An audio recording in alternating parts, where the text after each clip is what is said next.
Bonjour, je me présente, je m'appelle Christian Fouquereau. Alors je vais vous raconter comment j'ai rencontré Jésus-Christ, pour ceux qui auraient besoin de savoir. Voilà, et je suis né dans une famille en 1955 et je suis né handicapé. Alors pourquoi je suis né handicapé? C'est parce que mon père travaillait à la SNCF à ce moment-là. Il s'est fait prendre entre deux tampons. Et sauf que lui n'a rien eu, mais ma mère qui m'attendait à ce moment-là, eh bien, elle a eu peur et eh bien, c'est moi qui ai tout pris. Donc, quand je suis né, eh bien, je n'avais pas le haut des hanches qui était formé, c'est-à-dire le bassin se compose comme ça, je ne sais pas si vous arrivez à voir. Donc ça, c'est l'articulation des hanches. Et toute la partie supérieure n'était pas formée. Il a fallu 12 interventions chirurgicales pour que je puisse marcher. Donc il a fallu faire un bassin en plastique, il a fallu beaucoup de choses pour arriver à marcher. Donc jusqu'à l'âge de 12 ans, j'étais sur un fauteuil roulant et à l'hôpital pour arriver à avoir une mobilité qui puisse me servir. Voilà. Il faut dire aussi une chose, c'est que ce soit mon père et ma mère, ils avaient une vie dissolue et ils ne s'entendaient pas du tout. Ce qui fait que à la maison, bien, c'était des souffrances continues. Alors, j'ai deux sœurs et un frère, mais eux, comme tout allait bien pour eux dans leur vie, ils étaient en bonne santé et tout. Donc, pour eux, c'était pas, il n'y avait aucune souffrance. Mais moi, j'étais considéré comme une tare. Parce qu'en 1955, avoir un enfant handicapé, eh bien, c'est un problème. Et on disait à ma famille, eh bien, vous n'avez qu'à le mettre à l'asile, ils s'en occuperont. En plus, quand je suis né, vu l'handicap que j'avais, eh bien, ils m'ont baptisé, mes parents m'ont baptisé de 3 noms en occitan. Nascus Sambezoun, Tesimeimore et Santufayan. Donc, je vous le traduis en français, ça veut dire tais-toi et meurs, sans toi on ferait, et Nascus Sambezoun, ça veut dire tu es né, on n'avait pas besoin de toi. Alors vous voyez, quand vous avez à peine quelques jours et qu'on vous baptise de ces noms-là, eh bien automatiquement, eh bien vous vivez quelque chose et qui s'apparente à une malédiction qui se porte tout au long de votre vie. En plus de ces malédictions, eh bien on a joint le geste à la malédiction. Quand j'avais quelques mois, on m'a tapé à coups de marteau sur les doigts de pied. Ce qui fait que j'ai les doigts de pied qui sont cassés. Et puis tant d'autres choses qu'on m'a fait quand j'étais tout petit. Donc j'ai passé une bonne partie de mon enfance à l'hôpital. Et donc pour que mes os arrivent à tenir, ils étaient obligés de me mettre sur une planche inclinée avec juste un drap, et j'avais des poulies qui tiraient sur mes jambes avec les poids qui étaient derrière moi. Et il faut dire que ces poids étaient reliés par des tiges qui me perçaient au niveau des hanches, des genoux et des chevilles pour étirer continuellement. C'était une souffrance terrible parce que chaque fois on rajoutait du poids Et donc, ça me laissait pas le temps de m'habituer. Voilà. Quand, euh, à un moment donné, on m'a mis dans un établissement qui s'appelait l'établissement héliothérapique de Font-Romeu. C'était c'est un genre de maison de repos avec rééducation. Et donc là, j'étais censé recommencer à faire fonctionner mes jambes progressivement. Et c'était des souffrances là aussi continuelles. Il n'y a pas de moment de répit, que ce soit le jour, que ce soit la nuit, des souffrances continuelles. À l'âge de 12 ans, je marchais avec des cannes à trois branches. Et donc, on a décidé de me faire sortir de cet établissement et on m'a renvoyé chez moi. Et entre-temps, mon père était parti de la maison et ils avaient divorcé. Et moi, je n'avais qu'un tort, c'est de ressembler physiquement à mon père. Et ma mère a reporté toute la haine qu'elle avait sur mon père sur moi.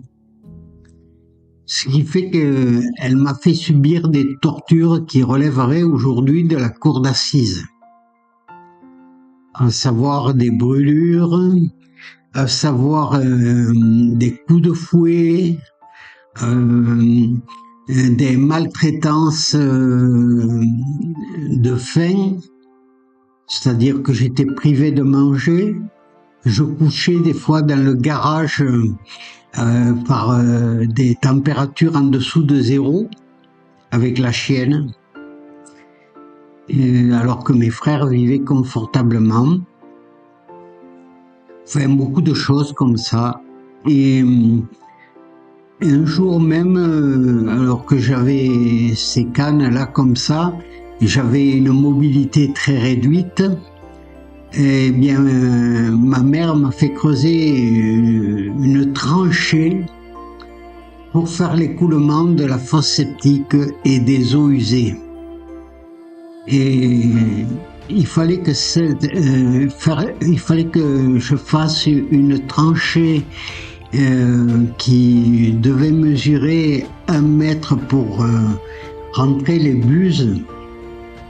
Et donc je devais partir de 50 cm, donc le début pour aller jusqu'à plus de 4 mètres pour qu'il y ait une pente. Et donc c'était sur une grande longueur pour aller jusque dans le champ. Et ensuite, je devais aussi nettoyer, une fois que j'aurais vidé la fosse septique avec des seaux, eh bien, je devais aller épandre cela dans le champ, et tout en me servant des cannes.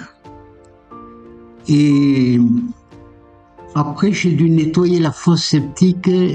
On m'a fait descendre dans la fosse septique, j'ai dû la nettoyer avec une petite brosse à dents. Donc quand j'ai eu fait tout cela, à un moment donné, quand je faisais la tranchée sans avoir mangé, eh bien, je suis tombé dans les vapes, c'est-à-dire je suis tombé dans les pommes, au milieu de la tranchée, et personne ne s'en est aperçu jusqu'à ce que je revienne à moi au bout de 3 ou 4 heures. Et j'ai réussi péniblement à me sortir de cet endroit. Et quand je suis rentré à la maison, eh bien, ça a été encore des remontrances et tout. Donc, c'était une vie qui était pas facile. Au bout d'un moment, on s'est aperçu quand même que j'avais du retard au point de vue scolaire, mais j'avais aussi du retard sur le point religieux. Puisque vous savez, chez moi, dans le Tarn-et-Garonne, c'était une région très catholique. Et je n'avais fait ni communion privée, ni confirmation, ni même la communion solennelle. Et on m'a dit, tu vas aller au catéchisme, au moins que tu fasses la communion privée et la confirmation, parce que de toute façon, t'es bon à rien. Et ça, on n'arrêtait pas de me le dire. Quoi que je fasse, j'étais un bon à rien. Et sauf que là, à la sortie du catéchisme, il y a un garçon qui m'a proposé de jouer aux billes avec lui. Et c'était la première fois que j'avais un copain. Et comme tous les gamins de 12 ans, je me suis pris au jeu de billes et j'ai pas fait attention à l'heure. Ma mère est venue me chercher à vélo. Elle pédalait, il y avait 1,5 km pour rentrer à la maison. Et moi avec mes cannes à 3 branches. Et elle me fouettait tout le long du chemin avec un osier. Si bien que quand je suis arrivé à la maison, la chemise qui était en nylon était déchirée. Et j'étais en sang parce que elle fouettait de partout.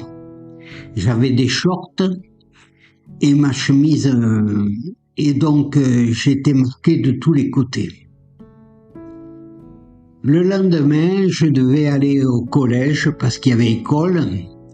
Alors comme je n'avais jamais appris ni lire ni écrire, on m'avait mis dans une classe, vous savez, pour les enfants retardés. Alors j'ai fait la 6e transition, qu'ils appellent. Et sauf que quand je suis arrivé au collège le lendemain matin, le surveillant général, qui est aujourd'hui le CPE, eh bien, quand il m'a vu arriver dans l'état où j'étais, il appelait l'infirmière. Et donc ils m'ont dit, mais comment tu t'es fait ça? Et j'ai dit, je suis tombé dans le fossé parce que je ne voulais pas causer des ennuis à ma mère. Sauf que l'infirmière m'a examiné et puis elle a appelé l'assistante sociale. Et donc ils se sont réunis très vite, et puis ils ont décidé de me placer dans un établissement qu'on appelle un IMP. Un IMP, c'est un institut médico-pédagogique. Et là, pendant 2 ans, dans cet établissement, j'étais là pour apprendre à lire, à écrire, mais aussi pour recevoir des soins psychologiques et des soins aussi physiques. Parce que, il y a beaucoup de choses, j'avais des plaies infectées, j'avais tout un tas de choses comme ça qu'il fallait traiter. Alors, pendant 2 ans, ils se sont occupés comme ça de moi. Et puis, après, ils m'ont mis au CMP. C'est le centre médico-professionnel parce que je n'avais pas suffisamment étudié pour me permettre de faire des études supérieures. Là, quand je me suis retrouvé au CMP, eh bien, j'avais 14-15 ans. Et là, ils m'ont mis... alors, je faisais les cours et le soir, j'étais mis dans une famille d'accueil. Et dans cette famille d'accueil, ceux qui faisaient la famille d'accueil, ils étaient payés de 18h30 ou de 18h jusque le matin à 8h qu'on était censé repartir. Et j'étais avec un copain et le CMP terminait les cours à 16h30, donc on partait avec le bus et on était livrés à nous-mêmes dans la rue en attendant que la famille d'accueil arrive. C'était dans un quartier de 100 000 habitants qui s'appelle le Mirail à Toulouse. Et là, vous savez, quelqu'un qui n'a jamais rencontré l'amour et qui n'a jamais rencontré que des problèmes, que des souffrances, ne découvre pas des gens qui vont bien. Il découvre des gens qui sont comme lui. Et c'est ce qui s'est passé. Alors, je suis tombé sur des bandes qui ont commencé par me mettre des raclées, mais vraiment des raclées où je restais sur le carreau.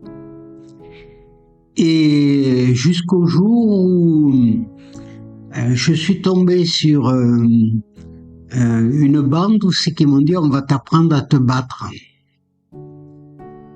Et j'ai tellement bien appris à me battre que je savais donner les coups. Et chaque fois que je donnais un coup de poing à quelqu'un, je lui éteignais la lumière. Pour vous dire que j'étais tellement rempli de haine que tant que la personne n'était pas par terre agonisant, je ne la lâchais pas. Ce qui fait que j'ai commis des larcins, j'ai fait tout un tas de choses avec ces bandes-là, ce qui fait que je me suis retrouvé en prison. Et là, eh bien la justice, j'étais primaire, alors ils ont eu la bonne idée de me mettre avec quelqu'un qui devait être exécuté, qui s'appelait Aubrecht. Cet homme-là avait décapité avec un autre, qui s'appelait Keller. Ils avaient décapité des personnes à la serpette. Et donc ils devaient être exécutés, ils attendaient que la sanction soit prise de leur exécution. Et cet homme-là avec qui j'étais, la première des choses qu'il a commencé à me dire quand je suis rentré dans la cellule, il a commencé par me dire « Ici, le lit qui est en haut, tu n'y touches pas, il est à moi. Le lit du bas, il est à moi. Les toilettes qui sont là, elles sont à moi, tu n'y touches pas. La table, tu n'y touches pas, elle est à moi. » En fait, je n'avais droit à rien. Hein.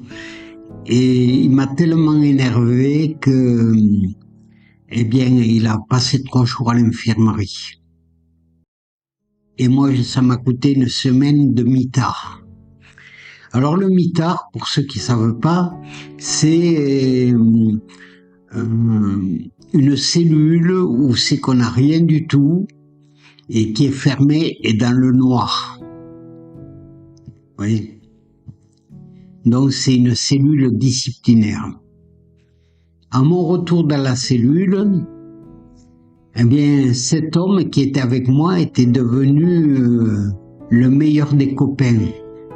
C'est-à-dire que je pouvais utiliser tout ce que je voulais dans la cellule. Vous voyez ce que je veux dire? Et cet homme-là, par contre, c'était un révolté de la vie qui m'expliquait, tu vois, regarde tout ce qui se passe autour de toi, regarde, ça vaut pas le coup d'être vécu, quand tu sors de là, tu braques. Les gens, ils en ont rien à foutre de toi, tu braques. Et quand on entend ça pendant 6 mois, ça finit par entrer dans la tête. En plus, eh bien, j'en avais après l'Église catholique, j'en avais aussi après l'Armée du Salut, que quand ils sont venus, la seule chose qu'ils m'ont porté, c'était un paquet de clopes. Donc j'avais rien de spirituel qui me permettait de dire que les choses allaient changer. Et il se trouve que, eh bien, quand je suis sorti de là, j'ai appliqué toutes les consignes qu'on m'avait données en prison. J'ai commencé à braquer, mais à tel point que j'étais devenu très très fort, très très fort. je savais me servir, j'avais acheté des outils qui correspondaient à mon travail, je braquais des fourgons. Vous savez, donc je savais me servir d'un lance-roquette, je savais me servir de grenades, de fusils à pompe, vous voyez, j'avais toute une panelle d'outils que je savais bien me servir. Il se trouve qu'à côté de ça, mais j'ai pas fait que des bêtises. À côté de ça, j'ai dit, à certains moments de ma vie, j'avais un peu de lucidité. Et là, j'ai dit, tiens, il faudrait quand même que tu fasses quelque chose de ta vie. J'avais appris 3 métiers, buandier, teinturier, presseur.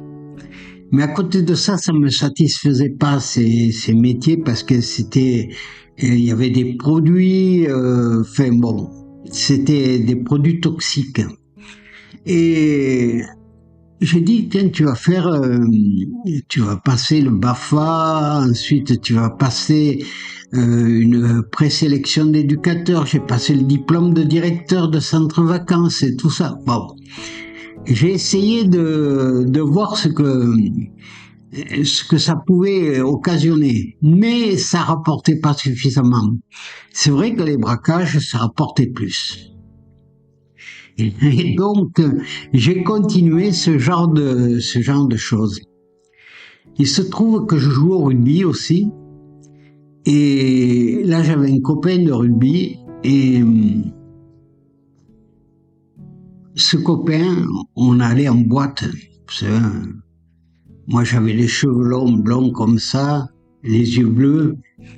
Et je peux vous dire que j'avais du succès. Et en plus, un joueur de rugby, imaginez-vous. Hein. Et il se trouve que mon copain aussi, c'était un fêtard comme moi.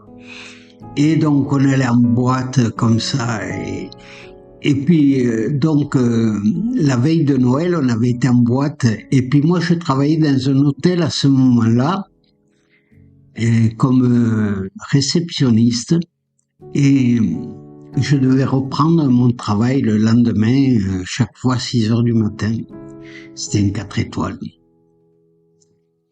Il se trouve que mon copain vient me voir, il me dit, j'ai mon père qui est mort.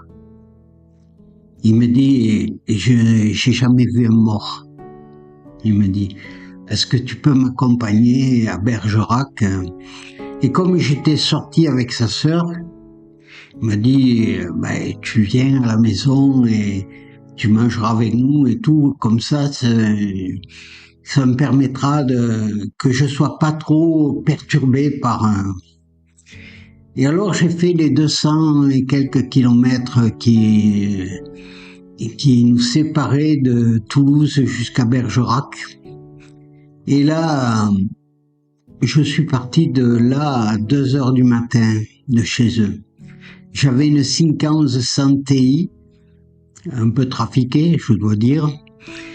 Et je pensais que j'avais pas besoin de dormir parce que vous comprenez, la veille j'étais dans la boîte, j'ai repris le travail à 6 heures du matin, le soir je suis parti directement pour aller à Bergerac et à 2 heures du matin je repartais pour reprendre le boulot à 6 heures. J'avais pas besoin de dormir, j'étais un champion pour ça. Sauf que j'ai eu un grave accident de voiture et j'ai la roue avant gauche. Alors j'ai pris d'abord un rail de sécurité. La barrière, le rail de sécurité, le ravin et l'arbre en face qu'il y avait. Et donc, j'ai la roue avant gauche qui est passée sous la roue arrière droite.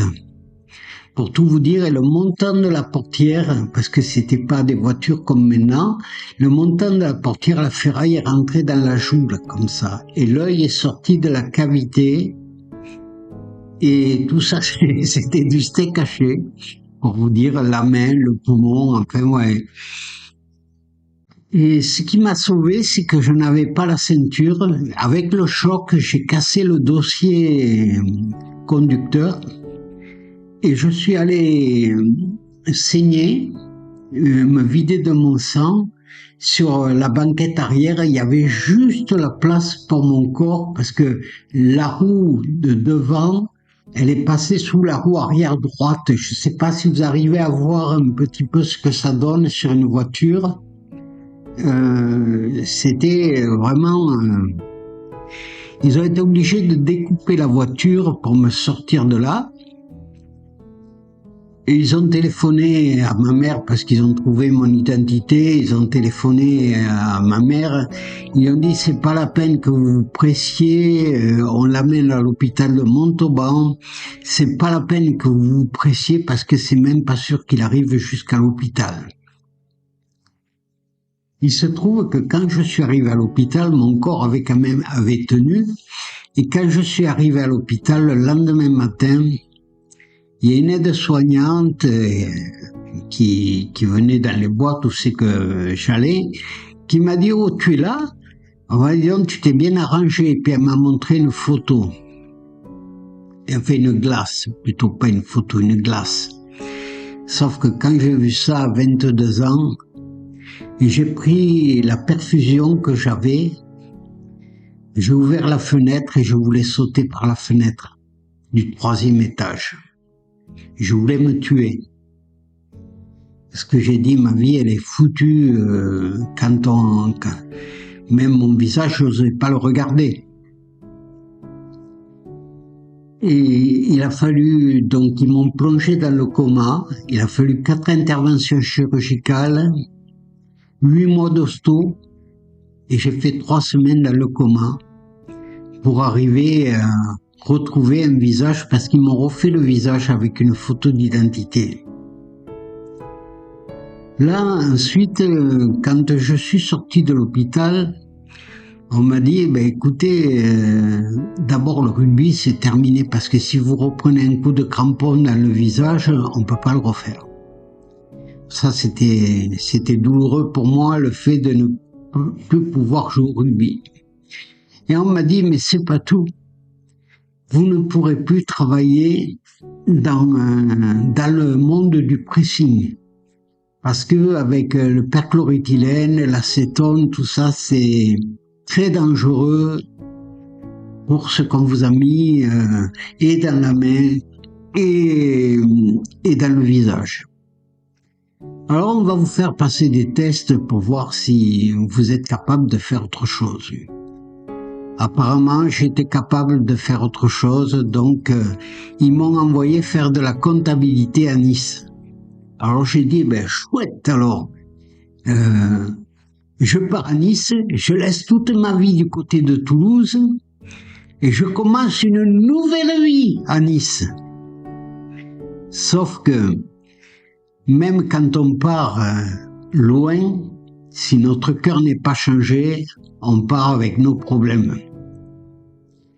Et j'ai continué mes braquages et j'avais un métier, je fabriquais des amortisseurs pour Kony et c'était ma couverture.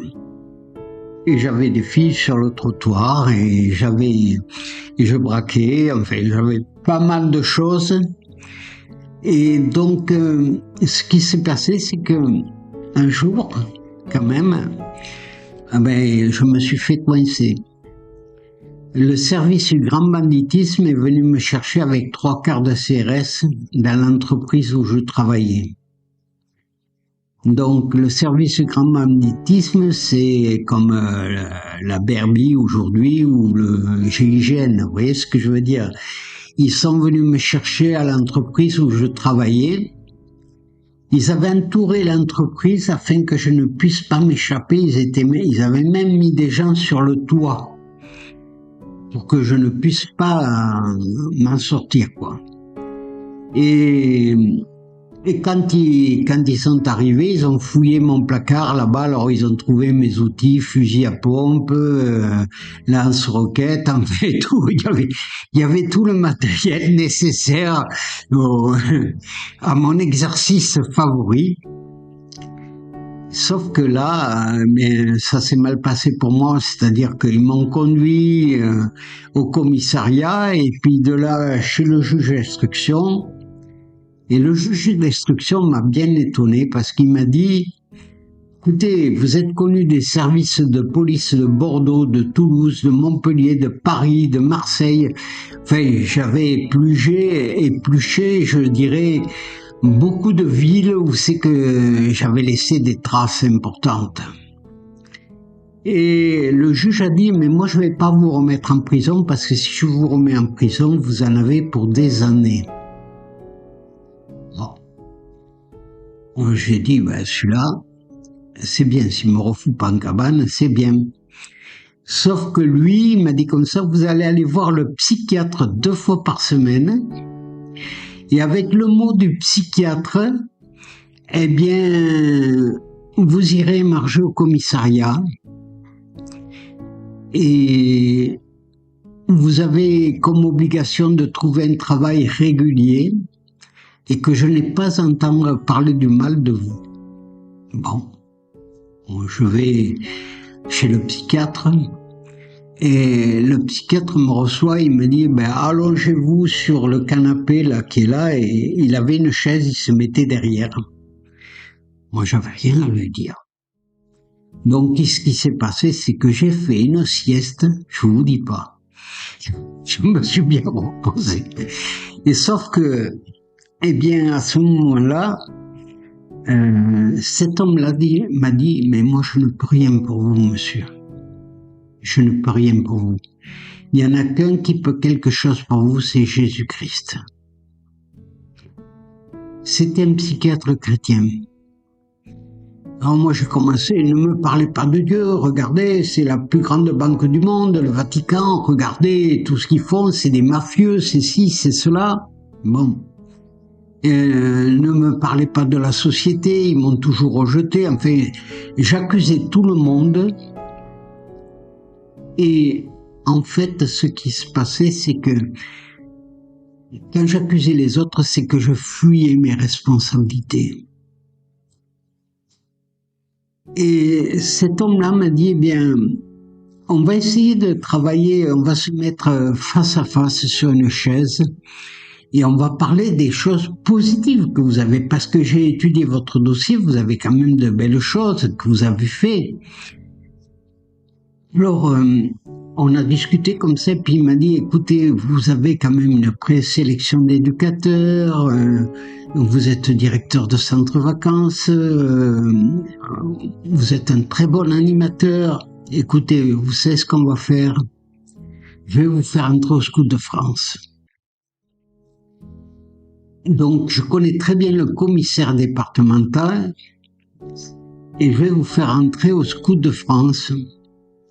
Et donc, j'ai dit, il m'a dit, est-ce que vous êtes d'accord? J'ai dit oui. Donc là, il m'a fait rentrer pour m'occuper des jeunes entre 16 et 21 ans. Donc ces jeunes-là, j'étais censé leur apprendre les brelages et toute la vie du scoutisme. Et sauf que je devais le faire accompagner d'un autre. Et l'autre personne qui était censée m'aider, eh bien, il était là, contre un arbre avec un bouquet noir, là, comme ça. Et il bougeait pas. J'ai dit, lui, s'il bouge pas plus que ça, je vais le faire dormir définitivement. Et cet homme-là, eh bien, à la fin du week-end, il est venu me voir, il m'a dit, oui, tu sais, j'ai pas voulu participer aux activités parce qu'il faudrait d'abord qu'on discute ensemble. On m'a expliqué tout ce que tu as fait, tu comprends, on s'occupe de jeunes ensemble, alors il faut qu'on en parle d'abord. J'ai dit, écoute, c'est pas un problème, tout ce qu'on t'a dit, c'est vrai sur moi. Donc, mais aujourd'hui, je suis obligé de faire avec. Donc, si tu veux qu'on en parle, tu viens chez moi et on prend le temps d'en discuter. Il m'a dit, bah, écoute, ça tombe bien, moi je suis à l'IUT et le vendredi soir, je rentre chez moi, je suis à l'IUT de Toulon et le soir, le vendredi soir, je rentre chez moi. Et donc, je passe devant chez toi, j'habitais sur la grande avenue Jean Médecin. Il m'a dit, je passe devant chez toi, je m'arrête si tu veux. Alors j'ai dit oui, je t'attends vendredi soir. Le vendredi, quand il est arrivé, la première des choses qu'il m'a dit, il m'a dit, je viens te voir parce que je t'aime. J'ai dit, celui-là, il a tout faux. Et j'ai dit, parce que s'il pense que je fais partie de certaines personnes, il se trompe. Il m'a dit non, mais il m'a dit je viens te voir parce que je t'aime, mais parce que Jésus t'aime. Et il m'a mandaté pour te dire qu'il t'aime. Et je t'aime parce qu'il t'aime. Ah. Et j'ai recommencé à dire qu'il fallait pas me parler de Dieu parce que c'est la plus grande banque du monde, etc., etc. Et j'ai dit, et tu dégages de là. Je voulais vraiment qu'il parte, ça me dérangeait son discours. Il m'a dit, mais tu sais, tu m'impressionnes pas. Il a été chisclette comme ça. Et j'aurais mis une gifle, rien qu'avec l'air, je l'aurais enrhumé. Mais cet homme-là avait une telle autorité dans la présence de Dieu qui m'a dit, il m'a touché dans mon orgueil. Il m'a dit comme ça, tu sais, je vais dans une petite église qui est juste à côté de chez toi, là. Et si tu es un homme, il m'a dit, si tu es un homme, si tu es courageux, il m'a dit, ben, dimanche matin, tu viens voir ce qui s'y passe. Il m'avait touché dans mon orgueil. Et tu vas voir si je vais pas venir. Le dimanche matin, j'ai enfilé mon treillis, j'ai mis mon débardeur et mon bandana sur la tête, ma cartouchière autour de mon ventre, le pétard d'un côté, le poignard de l'autre, et les Rangers. Et je me suis pointé dans l'église comme ça. Je me suis mis à la dernière place dans l'église au fond. J'ai dit parce que si c'est une secte comme ça, j'ai qu'à faire un demi-tour et je prends la porte. Et sauf que là, il y a un homme qui s'est levé droit comme un lit. Il a commencé à parler, c'était un vieux monsieur, il a commencé à parler. Il a dévoilé des délits devant tous que j'avais fait, alors que le juge d'instruction n'était même pas au courant que j'avais fait ça. Moi, je savais que c'était vrai. Mais là, cet homme a continué. Il a dit, il parlait de la part de Dieu, il a dit, voici, tu es un loup. Mais du loup que tu es, je vais en faire un berger qui fera des loups des brebis et qui les amènera à moi. Je t'ai choisi, Christian, je t'aime et je ne cesserai jamais de t'aimer. Eh bien, vous savez ce qui s'est passé, tout dur que j'étais, je me suis mis à pleurer et j'ai dit, mais tu pleures, mais t'es une gossesse. J'ai dit, tu es une femmelette, un homme comme toi, ça ne pleure pas. Et là, tu pleures. Et j'avais honte de pleurer. Et à la fin de ce temps de culte, eh bien, ce qui s'est passé, c'est que j'allais partir. Et le pasteur qui était en train de prêcher, il est arrivé à la porte avant moi. Et il m'a invité le vendredi soir à l'Arche de Noé. Et donc il m'a dit, c'est un café-bar, c'est spécial pour les jeunes. Et quelle a été ma surprise quand j'ai été le vendredi soir, j'ai retrouvé un homme à qui je vendais de la drogue quelques années auparavant. Et cet homme-là, il était marié, alors qu'il se piquait l'héroïne, il était marié, et il avait 2 beaux enfants, et plus une marque des piqûres qui se faisait ni entre les doigts ni rien, il n'y avait plus aucune marque. Et je lui ai dit, mais c'est toi Gérard? Il m'a dit, oui, c'est moi. Et on est monté dans une pièce qui s'avait au-dessus de l'église.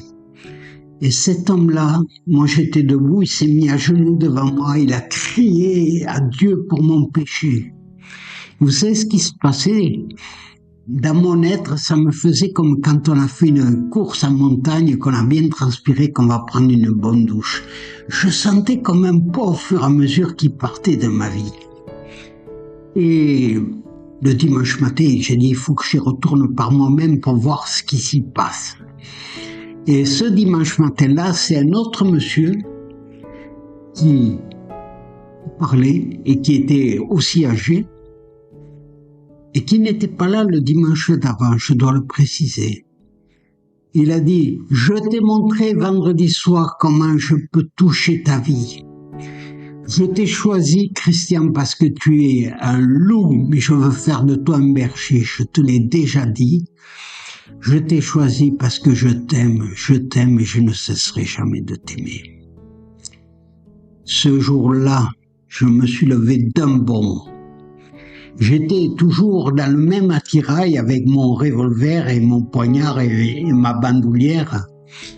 Je me suis levé d'un bond, je me suis avancé dans l'église et j'ai dit, bon, maintenant, comment il faut faire pour rencontrer Dieu? Et les gens, ils avaient peur. Et cet homme-là qui m'avait parlé le vendredi soir était ancien dans l'église. Et avec le pasteur, ils m'ont dit comme ça, eh bien écoute, tu vas réfléchir tout aujourd'hui et tout demain. Et si tu es d'accord, demain soir, on se retrouvera à 18h30. Eh bien, je peux vous dire, j'y étais à 18h15 de peur de manquer l'heure. Et effectivement, à 18h30, j'ai donné ma vie au Seigneur. Et le lendemain matin, le pasteur m'a dit, rendez-vous à l'église à 8h. Et depuis, je sers le Seigneur depuis ce jour-là. Ce que je pourrais vous dire aussi, c'est que j'étais à l'école biblique et là, j'ai eu l'occasion d'aller prêcher dans les prisons. Et notamment, j'ai été mandaté par un procureur et par un garde des Sceaux de l'époque. Et il se trouve que j'ai été mandaté pour aller voir quelqu'un qui avait fait plusieurs tentatives de mort sur des personnes. J'ai été 6 fois. Pendant 6 fois, et il me crachait dessus, il m'urinait sur le pantalon, enfin, des tas de choses comme ça. Et à la 7e fois, il a donné son cœur à Dieu. Et vous savez, ce qui s'est passé, c'est que après mon mariage, après les cours, après l'école biblique, je suis parti, je me suis marié.